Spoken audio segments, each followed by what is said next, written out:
Hey guys, welcome back to Clashing with Corey. Tonight I've got several more Town Hall 10 3-star attack strategy videos for you.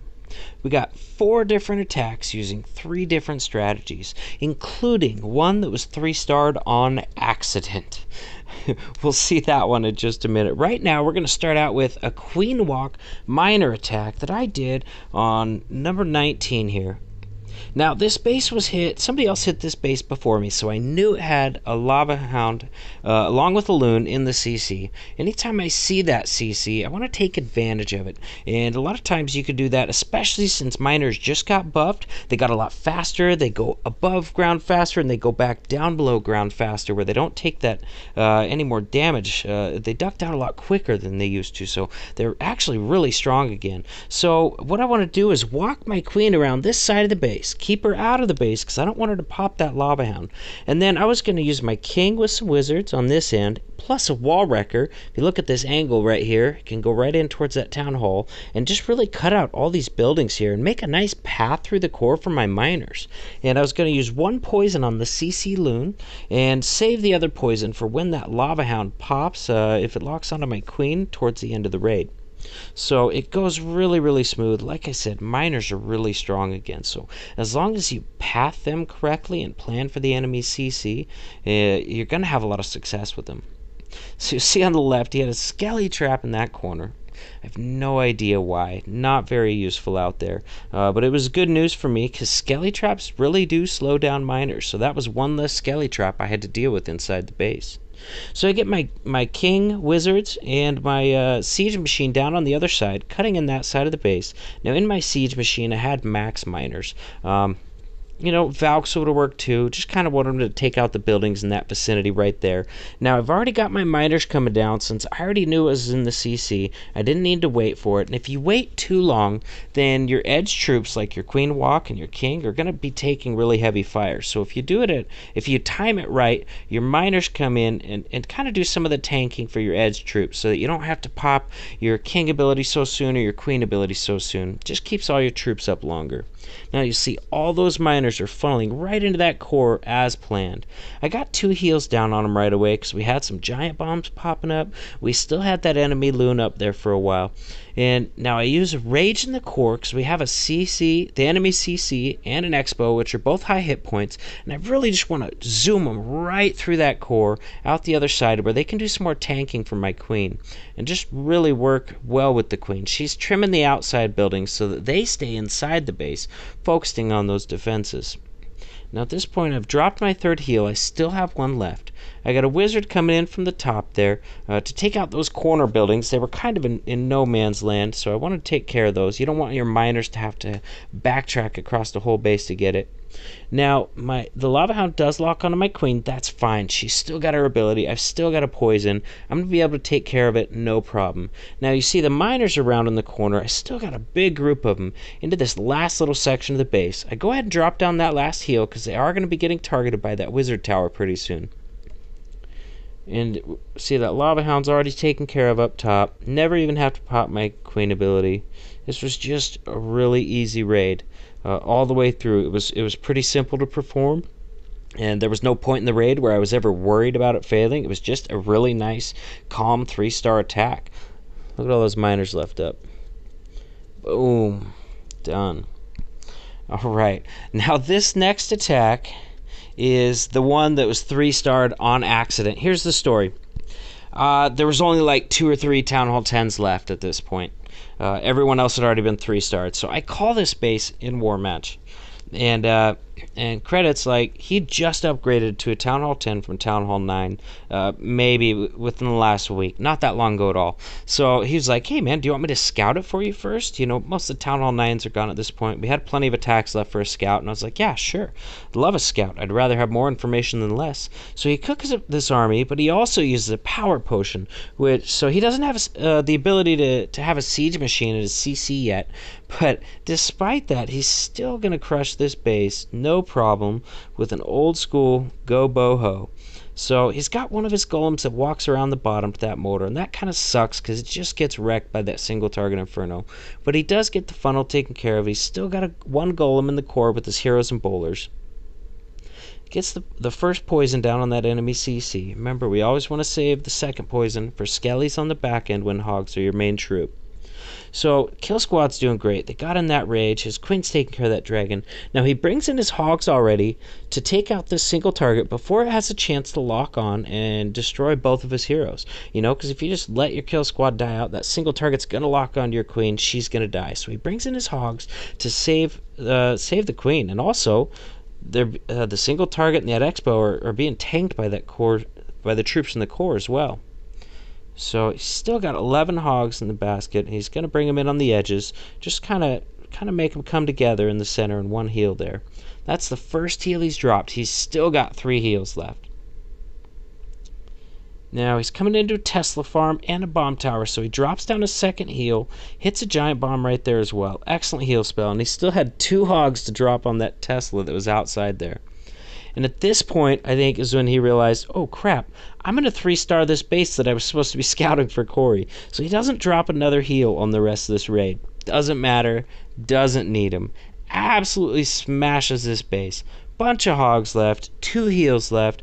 Guy didn't even have ground skellies, so he never even had to use his last poison either. Well, times 2, because this is just cleanup at this point. But he crushes this base, swags 2 heals on accident. That's right. Credit is OP. Alright. This next attack, what do we got? Oh, this is going to be my second attack. I 6-packed this war. I've actually 6-packed the last 4 wars in a row since the siege machines came out. That's how much easier Town Hall 10 is when you're using the right attacks. 4 6-packs in a row. So, after credit, 3-starred the base I called and apologized profusely. I wasn't mad. He felt bad about it. I wasn't mad. I've been having so much success with the siege machine that I was like, dude, it's fine. That's pretty funny. I'm just going to hop on and wreck another base. I think there was only 1 or 2 bases left at this point. It's kind of a funky spread out farm base, but I was like, you know what? I've been smashing so many bases with this hog smash attack.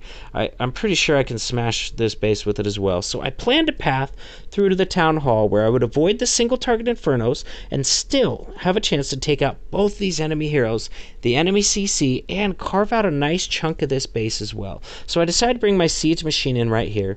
Now I bring a couple baby dragons for funneling because that siege machine goes straight into those walls so fast. It works out a lot better if you can funnel before you drop it. Anytime you can funnel before you drop your siege machine, you're gonna get your kill squad in there a lot faster.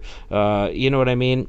To be tanked better by that siege machine. It's going to provide a lot better tanking for your bowlers, and it's just going to work out a lot better. So we've already got that funnel established. Now I drop down my siege machine, put my king over on this gold mine because I still have to funnel it to get the rest of my kill squad to go in. Now I drop down my queen, and I brought 6 bowlers with me. I'm going to get that first poison down, the max poison down on the enemy CC. And I get 5 out of 6 of those bowlers to walk into this base, which is really good. I wasn't real sure with the shape of that outer buildings there if I would get them all in there or not, but I get my whole kill squad in there. So I did have max Valks in my CC, which I do almost all the time, because even after that siege machine goes down, if they're under rage, they'll still take out enemy heroes, break through walls, still keep carving out the rest of that core. And they also tank really well for my heroes going behind them. So you'll see my king was able to take out the rest of that single target Inferno no problem because the Valks were in there and softened it up. So at this point, I'm already dropping hogs in because that core is already gone. So dropped all my hogs in except for 8.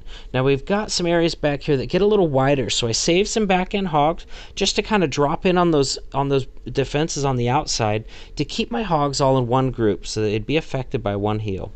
And you'll notice I've already got a wizard down on the bottom, starting on that trash ring right behind the hogs. Really important to get your cleanup down right after you drop your hogs, at least a few of them, so that you don't risk running out of time.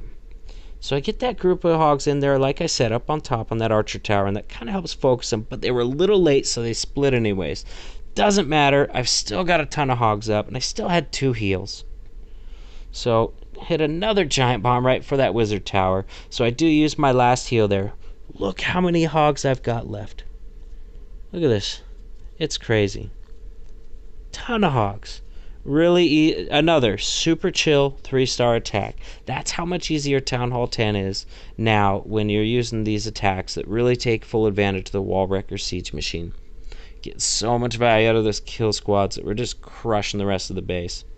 So you'll notice this one also had corner huts. Anytime I see corner huts, I'm bringing an archer for each one of those. I'm not going to risk a 99% time fail because I didn't want to drop a wizard or a hog just to bring a few extra archers. So always look for corner huts and bring an archer for each one every time, because when you don't, trust me, every 4 or 5 attacks or so, maybe even more often, you're going to have a 99% time fail and you're going to be kicking yourself in the butt. So always plan for those corner huts. All it takes is one archer apiece and you don't have to worry about a time fail.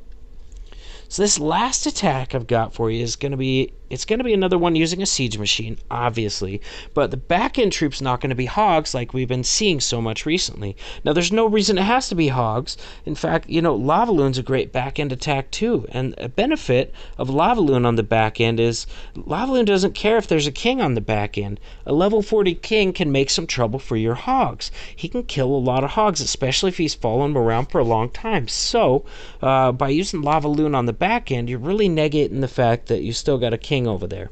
All right, so King's got a really small kill squad. Again, he's just using like 2 bowlers for funneling, and he's going to bring his siege machine in straight at the single target inferno.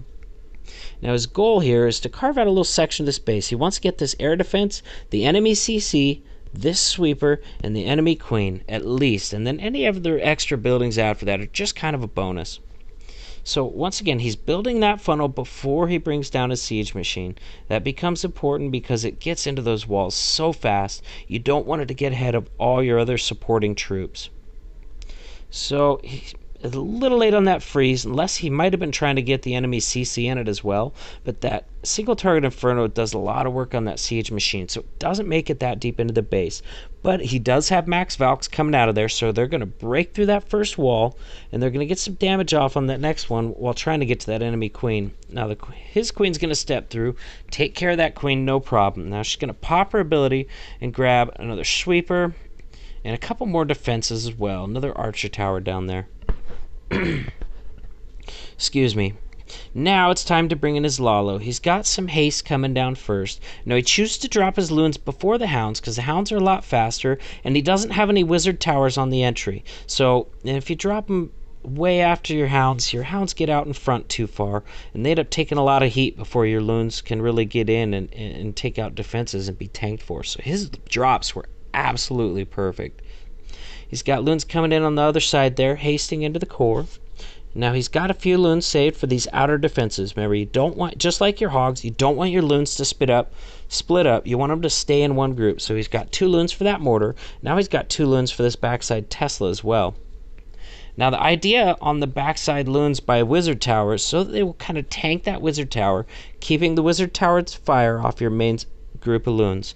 And that one, he didn't get the loons in quite in time, but most of the time while those loons were being targeted by the wizard tower, they were in a heal, so they did just fine anyways.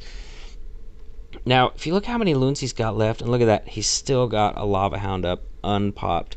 Absolutely crushed this base. So depending on the base and the kind of pathing it gives you, location of the air defenses, how well your hounds are going to tank for your loons, it's all things to take into account. But if your back into your base is going to look like it's going to respond well to Lava Loon, that's just as good of a back-end attack as hogs. And it could be even better if you got an enemy king on the far side over there. So King absolutely crushes this base. Still a wrecker attack. He's still got max Valks in his CC, getting that value out of the really small kill squad with the wrecker, but he's using Lava Loon on the back end.